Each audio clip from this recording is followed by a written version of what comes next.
Todo mundo cabe no mundo. O mundo fica melhor quando todos cabem nele.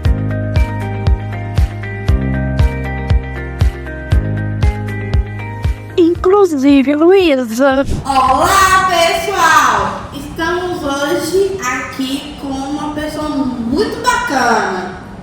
É professora titular da Universidade do Estado da Bahia, a UNEB. Professora permanente do pós-graduação em Educação e Contemporaneidade. Líder do grupo de pesquisa diverso, docência, narrativos e diversidade na educação básica e coordenadora do Observatório da Profissão Docente da Bahia. Bem-vinda, Jane. É uma grande alegria conversar com você. Oi, Lu. A alegria é toda minha de estar aqui com você, estar participando hoje do teu programa e ser uma das tuas convidadas. Para mim, isso é uma honra muito grande poder estar aqui contigo. Muito obrigada por essa oportunidade. Adorei todo bem. Para começar com esse bate-papo, nesse espaço onde conhecemos, ouvimos e contamos histórias de vida. Queria que você contasse um pouco para nós sobre você, sua infância, formação e tudo mais. Eu falo muito desse campo da diversidade porque eu sou filha de pequenos agricultores, né, de pessoas que vieram da roça, do interior da Bahia. Então, eu começo a trabalhar com a diversidade muito por conta desse lugar de onde eu venho. Minha mãe e meu pai foram criados, nascidos e criados na roça, bem no interior da Bahia, próximo a um município bem pequenininho, que é o meu município, que se chama Serrolândia, uma cidade bem pequenininha. E é desse lugar, no lugar da roça, das pessoas que vivem nesse espaço, que eu me identifico bastante com esse lugar da diversidade, da diferença. E foi por esse movimento que eu me tornei professora também. Porque a minha primeira experiência como professora foi em classe multisseriadas na roça. Foi assim que eu comecei a trabalhar e é desse lugar que eu começo a ter essa relação mais forte, mais próxima com esse campo dessas diferenças, o campo da diversidade e o campo também das desigualdades também, que é muito forte. Bacana demais. Era a primeira pergunta para você. Lendo um pouco do seu trabalho, produções acadêmicas e de muita formação, vi que a diversidade é um tema que atravessa diferentes campos onde você atua. Como, por exemplo, para pensar a educação rural no campo e para pensar sobre a mulher na sociedade. Além, claro, de pensar também sobre a inclusão de pessoas com deficiência. Como esses campos de estudo e pesquisa foi atravessando a sua história? Como eu te falei no início, o primeiro grande campo que chega na minha história é esse campo das questões do campo mesmo, da roça, que traz muito essa categoria da roça, porque é um espaço onde as pessoas, onde eu venho, se identificam com essa área rural, essa área do plantio, da colheita. Então a gente procura ressignificar e potencializar esse termo roça, que foi tão estigmatizado. Né? Também na academia, na sociedade, e tem uma carga de preconceito muito grande também em relação a esse lugar e as pessoas oriundas desse lugar. Então esse foi o primeiro grande campo de trabalho que entrou na minha vida desde a minha origem ancestral, com meus pais, meus avós e tudo mais. A questão da mulher, a questão do gênero e sexualidade também atravessa o meu trabalho, com uma professora, com uma mulher, mãe, professora, e que vai buscar dentro, a partir da educação básica, lugares de diálogo e de construção de possibilidades de diálogo com estudantes e com professores. Nasce muito daí o estudo com a questão do gênero, a questão de sexualidade, observando estudantes e vendo também que na roça essa questão é um tabu muito grande, né? E que nas áreas rurais discutir o lugar da mulher ainda é muito forte. Então nasce muito desse título. E a partir daí, a questão com as pessoas com deficiência, todo o campo dos marcadores sociais se atravessa uma história de formação. A minha profissão, ela chega com as pessoas, com a escola.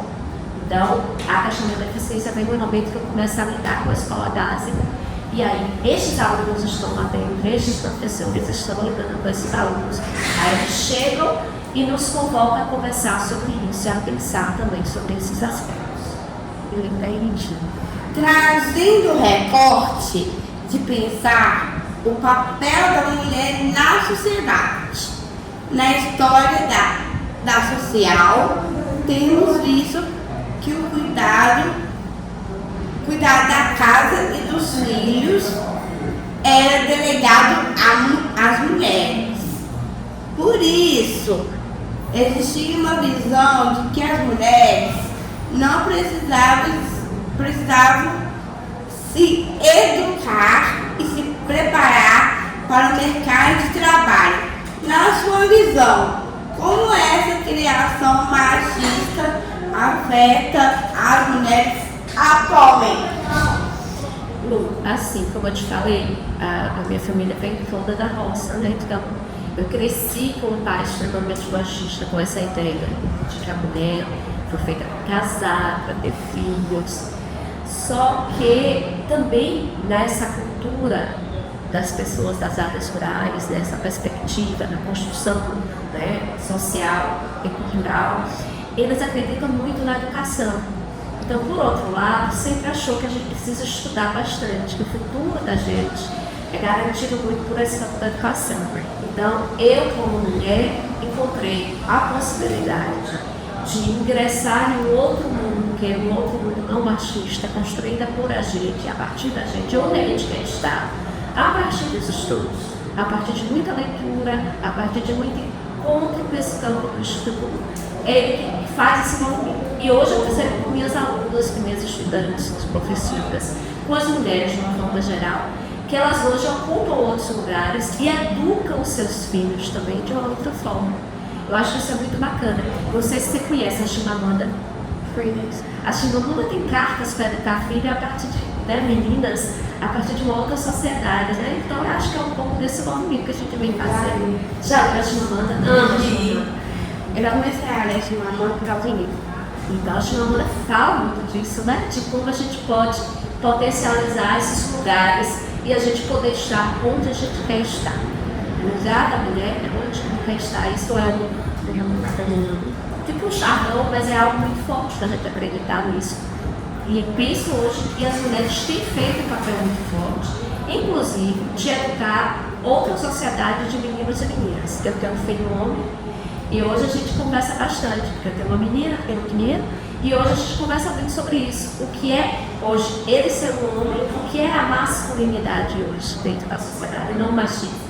Que lugar é esse? E que lugar também da mulher? Que mulher ela pode ocupar e os vários espaços que eles podem, que estão aí, que a gente deve somar as possibilidades. Isso. Na educação mesmo a gente tem a pedagogia, a área da educação, a gente tem um número de mulheres muito grande, tá? É claro que historicamente isso ocupa um lugar de olhar para essa profissão do professor, a feminização do magistério, ou seja, muitas mulheres professoras. Então o magistério formou muitas mulheres, né? E as licenciaturas hoje, principalmente na área de humanas, ainda formam muitas mulheres. Hoje as mulheres começam a ocupar todos esses espaços, inclusive as licenciaturas na área da exata, na área da ciência da saúde, justamente porque a ideia de que os campos da gente estão abertos para várias possibilidades. Na educação mesmo a gente precisa repensar Que lugar é esse também que a mulher ocupa tão grande na educação? Porque tantas mulheres na educação, tantos homens não procuram a educação para serem professores de crianças pequenas. Por que será? Será que esse lugar da educação das crianças pequenas está ligado tanto à maternidade e o homem não consegue se ver nesse lugar também? Será que tem uma questão de precarização em relação aos valores, ao trabalho? Ou são coisas que a gente vem discutindo? Hoje eu tenho um estudante no mestrado que discute o lugar que ele é professor da educação infantil das crianças pequenininhas. E ainda tem essa coisa da família aceitar esse homem dando aula para criancinha, né, tendo educação infantil ou não.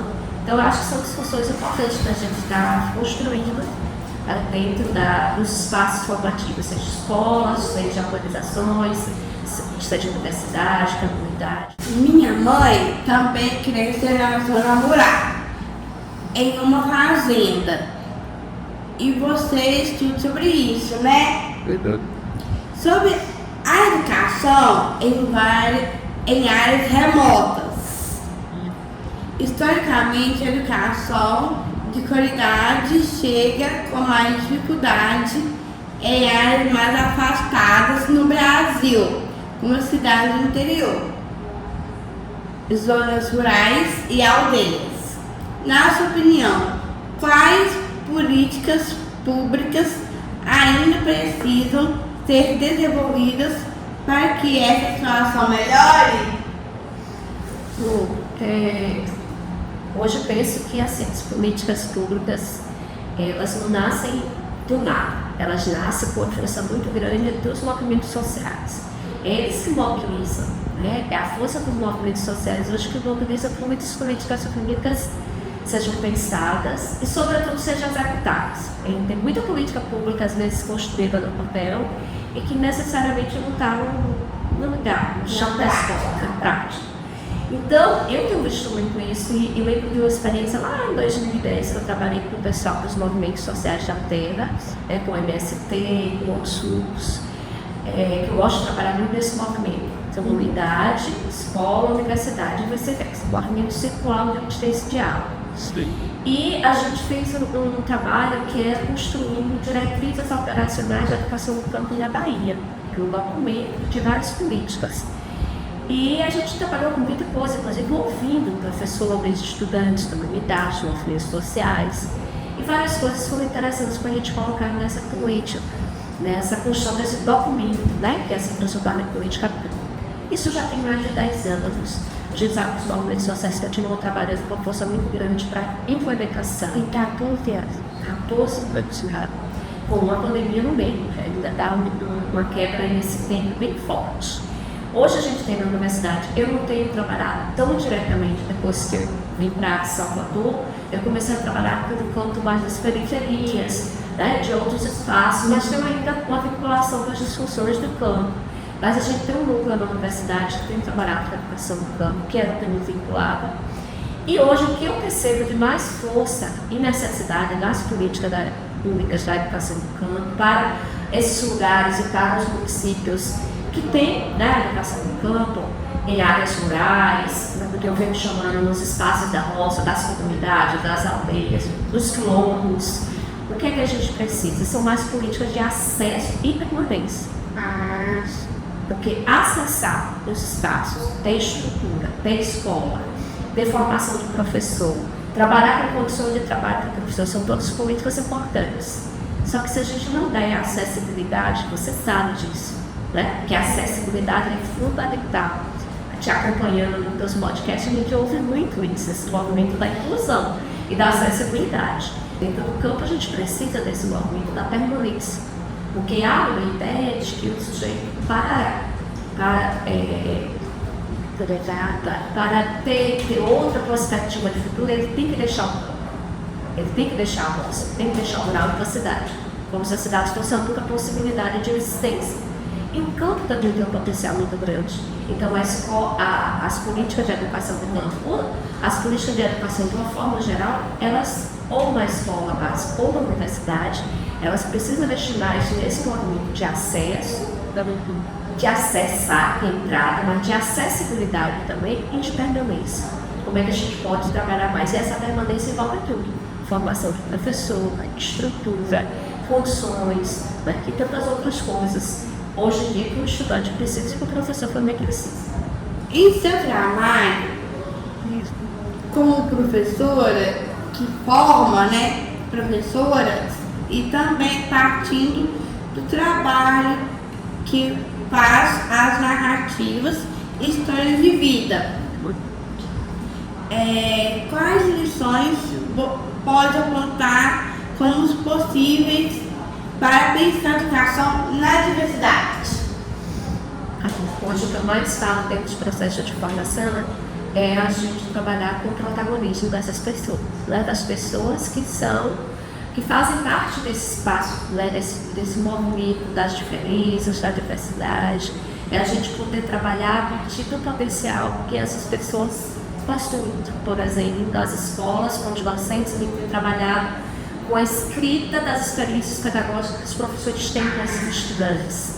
Ou seja, esse livro que eu vou passar para você, que eu vou te dar, ele trabalha com experiências pedagógicas que os professores vêm desenvolvendo com e na diversidade na escola. Então a gente tem experiências de alunos com deficiência, né? A gente tem experiências com alunos assim. Como eu trabalho com professores, eles falam de experiências pedagógicas construídas com os alunos. Então, falar a partir da escola, do que acontece dentro da escola, vivido pela escola com a diversidade, para mim hoje é a maior possibilidade de formação da universidade nesses espaços para a comunidade. Que é deixar que esse espaço fala, né? Um espaço onde a diversidade está mais forte. Então, aqui você vai encontrar. Aqui em Salvador a gente tem um movimento muito forte, do movimento negro, né? A gente tem escolas pretas, com professores pretos, crianças pretas, então isso daqui é muito forte, com outras pedagogias que são desenvolvidas. A gente tem muito AE, com atendimento, né, de educação especial dentro das escolas, com professores que vêm desenvolvendo algumas propostas diferenciadas. Então, essas lições, como você pergunta, eu tenho aprendido com os professores. Porque a gente tem observado que potencial professor, potencial pedagógico que o professor tem construído dentro da escola com esses estudantes. E vice-versa, o professor tem olhado para o estudante também, pelo menos é isso que ele tem trabalhado, tem olhar para o estudante e dizer assim, não, esse estudante, ele produz um saber e conhecimento que a gente precisa potencializar cada vez mais. Então, não estou nesse caminho. Trabalhamos também com uma coisa que a gente chama de fissura para o professor. Uma rachadura. Claro. A gente acredita que existem rachaduras nesse sistema mais de modelo de vida, de formação. A gente vai tudo engessadinho no modelo, que tem que ser assim, mas as diferenças vão nos mostrando que esse modelo não nos cabe. E aí a gente vai trabalhando no que a gente chama dessas brechas que a gente vai encontrando para fazer diferente, para fazer a partir de outros dados. Entendi.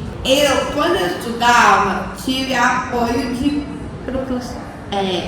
profissionais multidisciplinares. Estudei em escola regular e privada, na educação básica. A educação inclusiva não era algo que se colocava nas escolas. Na universidade, tive ledor quando precisava, porque ela fazia as provas, né? As questões, mas nas aulas, quem participava era eu, nas aulas. E eu não tinha professor de apoio, né? Durante as aulas, era eu sozinha por todos.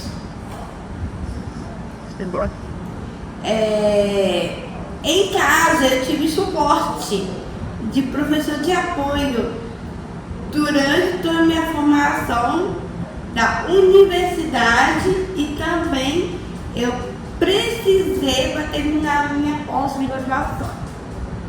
A pergunta é, pensando hoje, já com alguns avanços nesse sentido de uma educação inclusiva para pessoas com deficiência, quais caminhos você consegue perceber para as escolas e universidades no Brasil se tornarem mais acessíveis?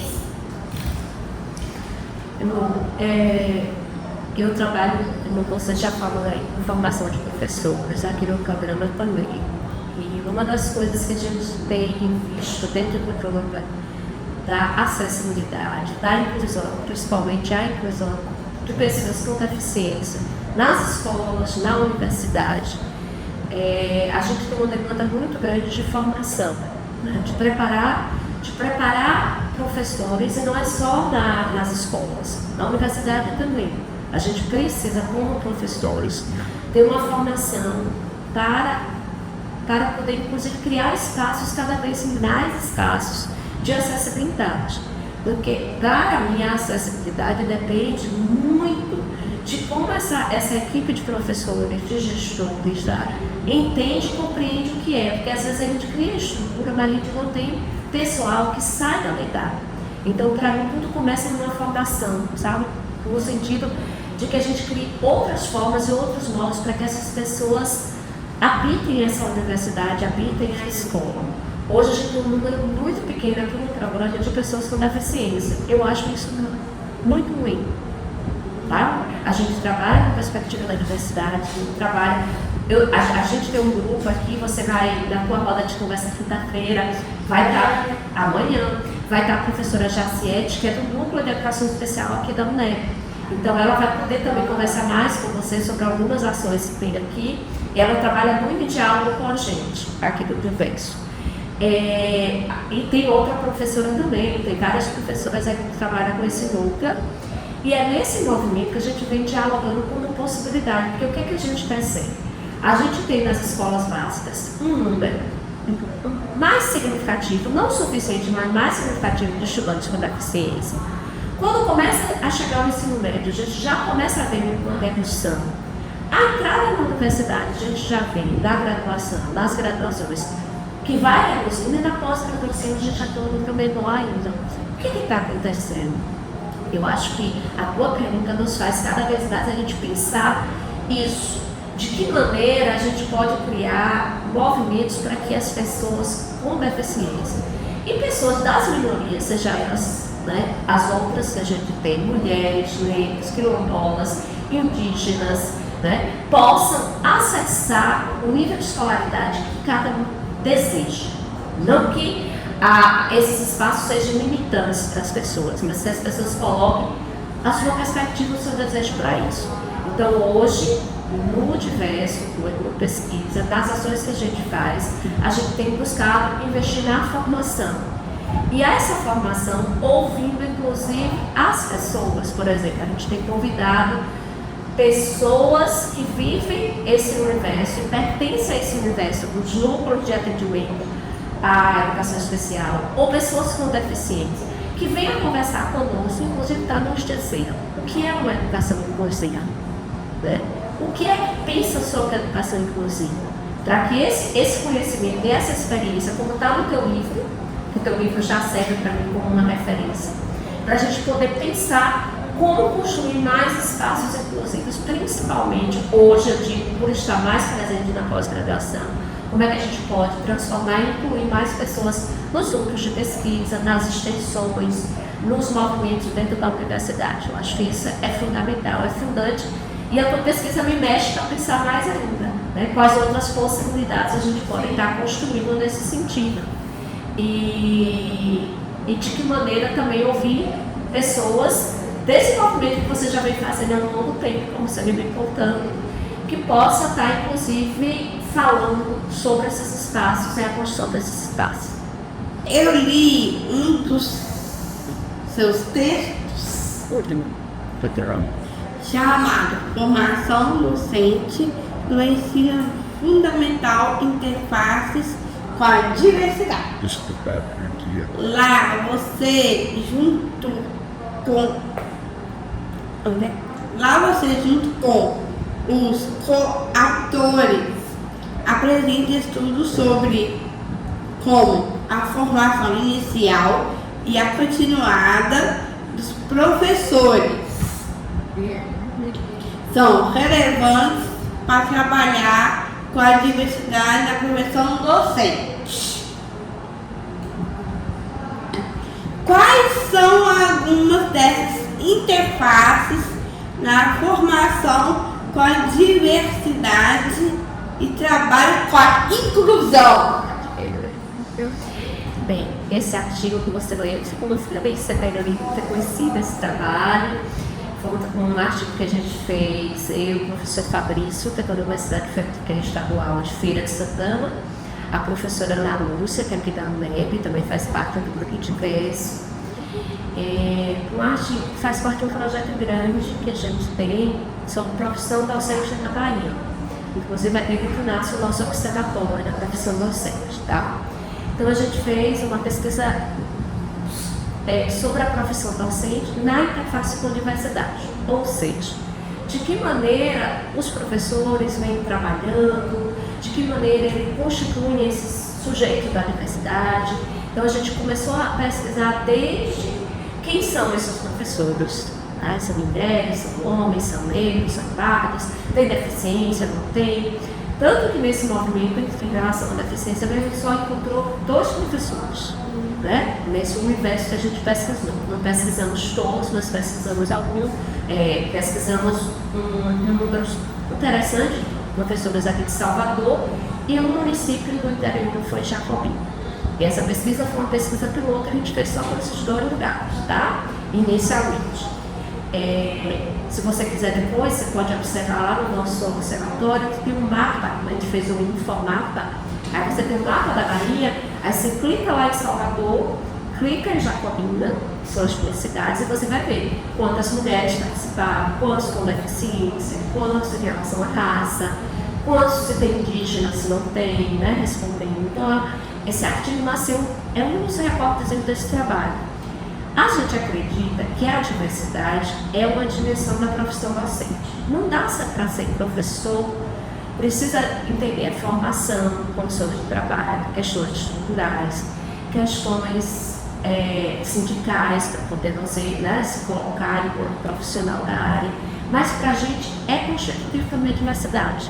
Você tem que também, a dimensão da diversidade é algo para você que faz parte da profissão. Não dá para ser professor sem compreender esse espaço, que é o espaço onde a inclusão, a equidade, todos esses lugares, né, que tem a ver com direitos humanos, que tem a ver com o enfrentamento das desigualdades, elas precisam constituir a profissão. Então, esse artigo e esse trabalho, ele lidou, né, ele pesquisou, investigou como é que os professores vêm trabalhando com a diversidade. E a gente encontrou práticas, experiências interessantes que os professores vêm desenvolvendo, mas a gente percebe que a diversidade ainda é uma dimensão pouco explorada, pouco, como é que posso te dizer, e poucos investimentos ainda, apesar de muito avanço, né? Apesar dos professores estarem envolvidos. Hoje existe muito coletivo, os coletivos que trabalham, coletivos de professores negros, coletivos de professores LGBTQI+, coletivos de professores com nesse movimento com a deficiência. Eu não sei aqui na Bahia ainda, tá? Eu acho que é uma coisa legal para a gente procurar saber. Que levam essas experiências dos coletivos para dentro das escolas. Esse livro aqui também é Narrativas de Professoras Ativistas Negras. É de um coletivo de mulheres negras que são do movimento negro da Bahia, que são professoras e que levam, inclusive, esses saberes que são dos coletivos para trabalhar com outras pedagogias dentro da escola, que é uma pedagogia que não está necessariamente formada na universidade, mas nos movimentos de mulheres negras.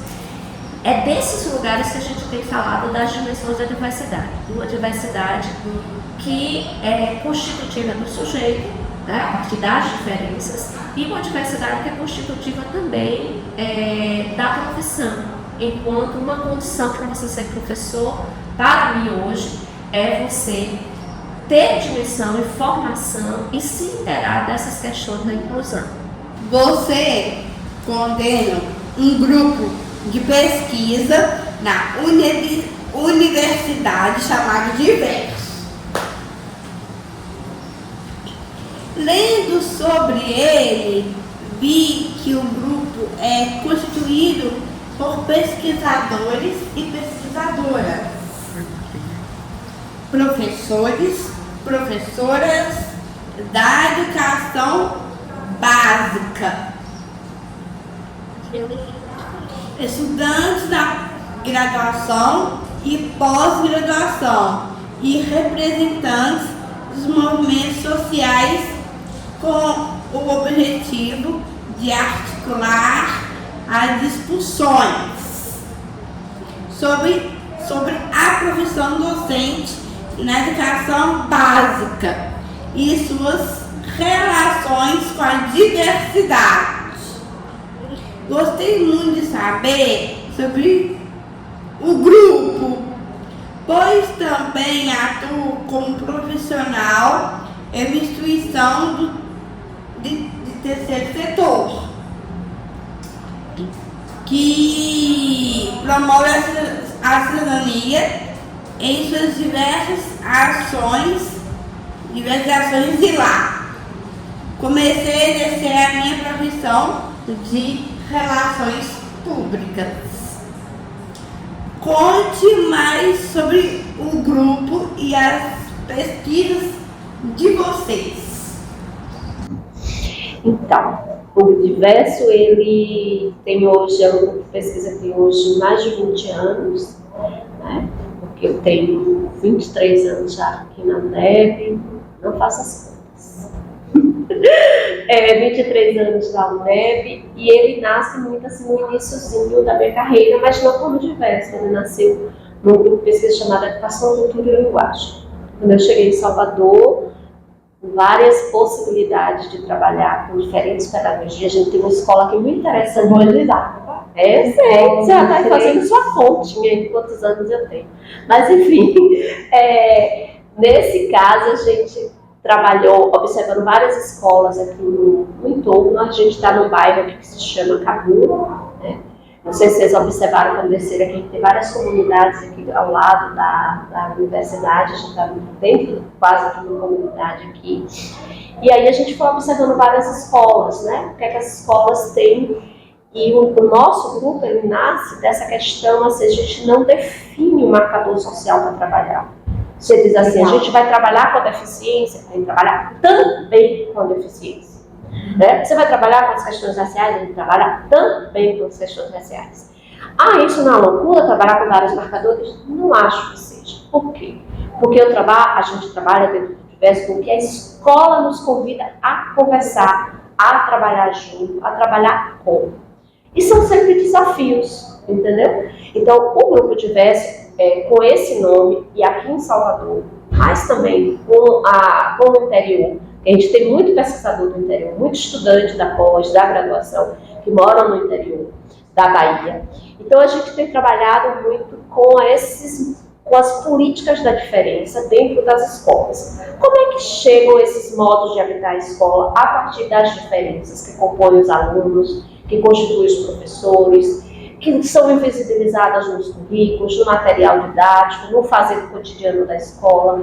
Então, a gente tem trabalhado assim. Né? O grupo tem muito professor da educação básica. Inclusive, os pesquisadores, a maioria, mesmo sendo professores universitários, já foram professores da educação básica, como é o meu caso. Né? Então, a gente tem uma relação forte com a escola. A gente faz uma pesquisa dentro da escola, com a escola, a partir da escola. Tá? A gente não faz uma pesquisa sobre.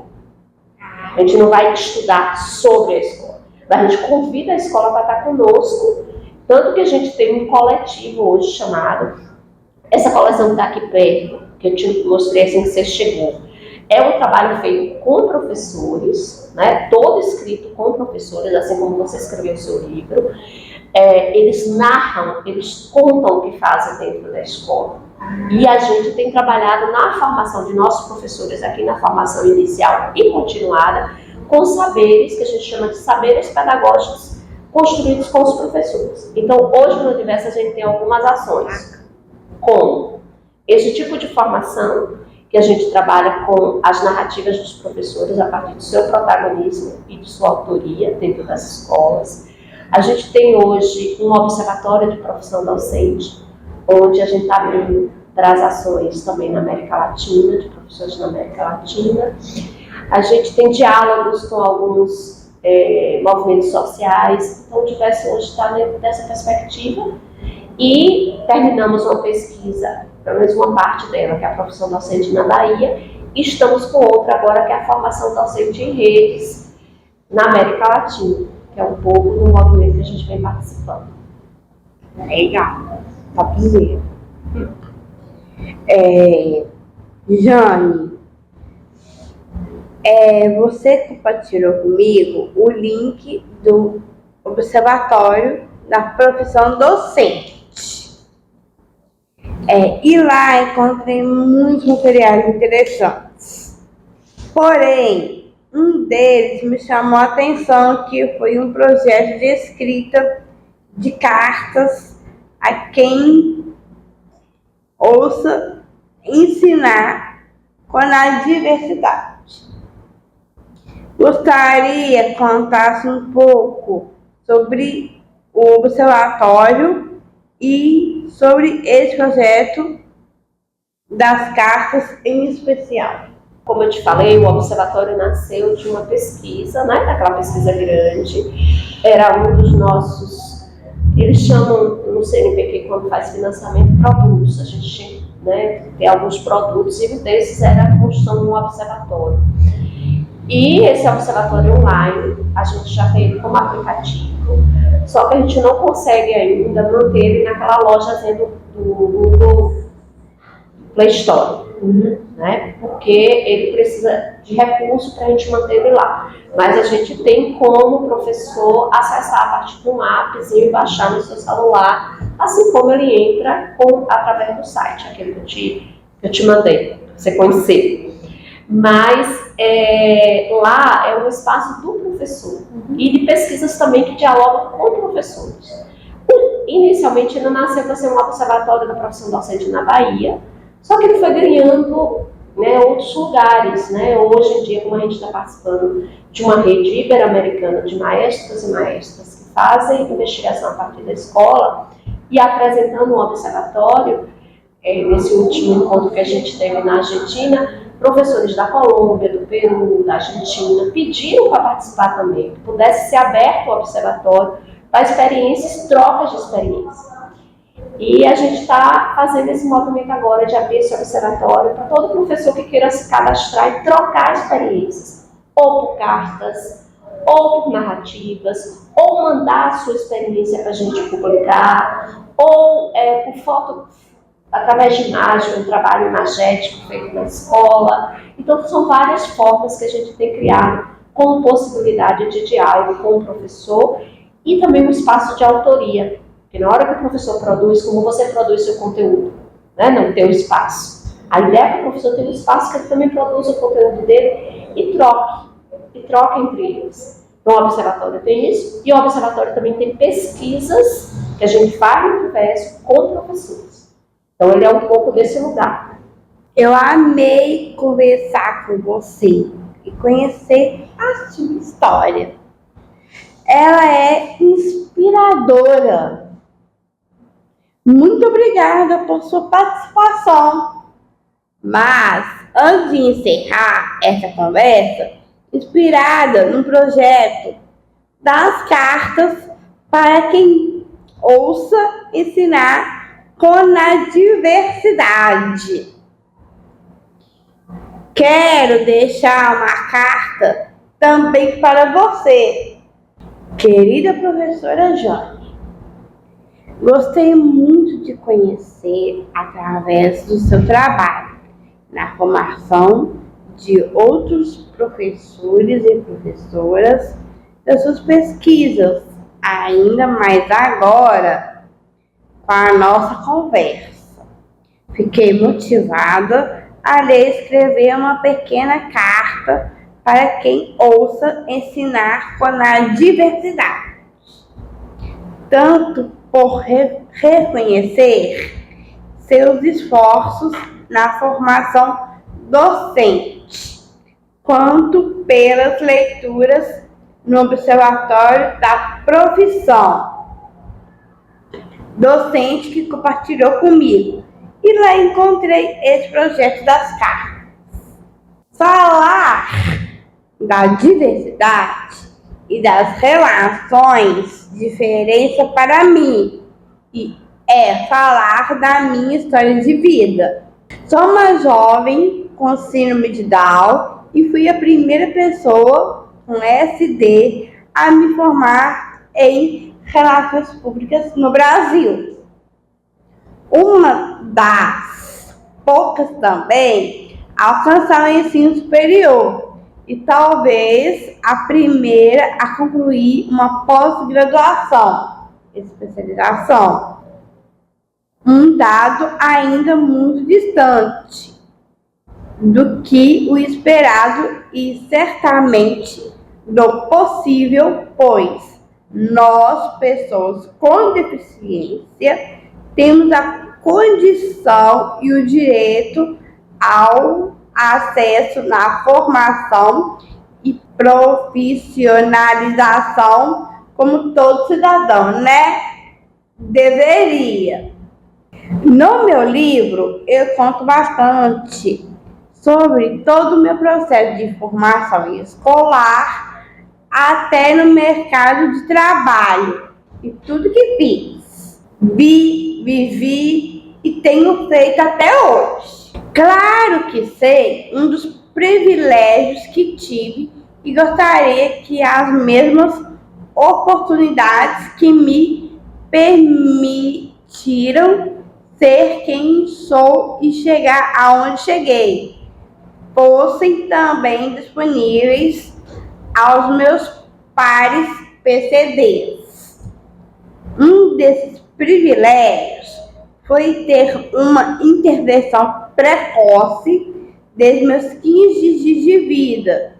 Já fui recebendo estímulos e os acompanhamentos seguem até os dias de hoje. Cada acompanhamento conforme a necessidade que se coloca. Foram esses profissionais os responsáveis pelo desenvolvimento que conquistei e sou muito grata à minha família, aos profissionais que me acompanharam, aos meus colegas de trabalho e aos professores, mas não só aos meus, mas a todos os professores que apostam na diferença como riqueza humana. Por isso, professora Jane, de escrever esta carta que resume muito brevemente a minha história.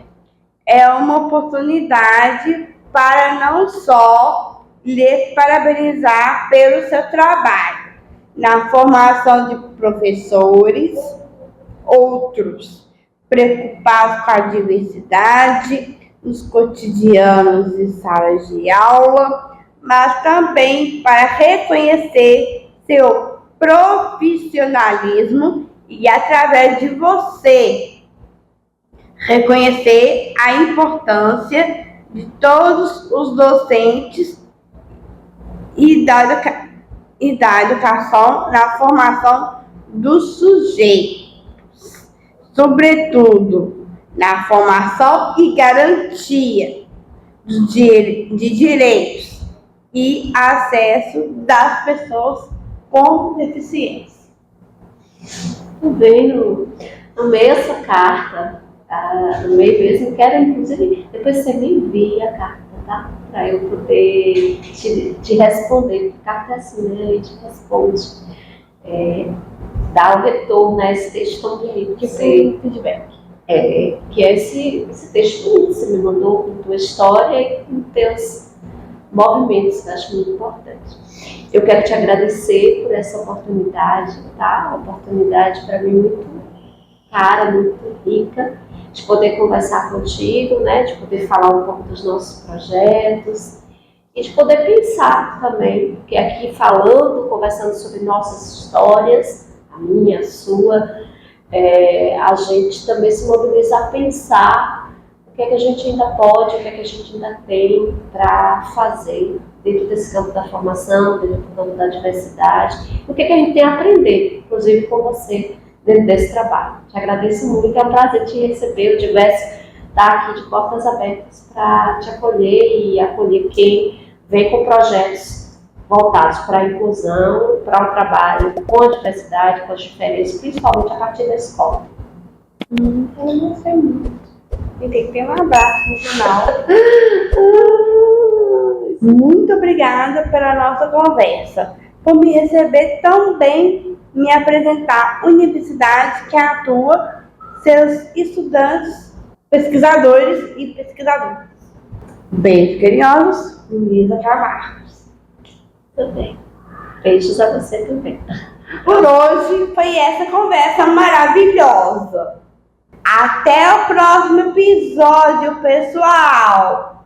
Fique com a gente no podcast Inclusive Luísa. Esse podcast é uma produção da AIC, Agência de Iniciativas Cidadãs. A direção do Inclusive Luísa é minha, Luísa Camargos. A produção dessa temporada é minha, da Danusa Derich e da Larissa Pereira. Edição Cria Vídeos. Arte, Comunicação, AIC.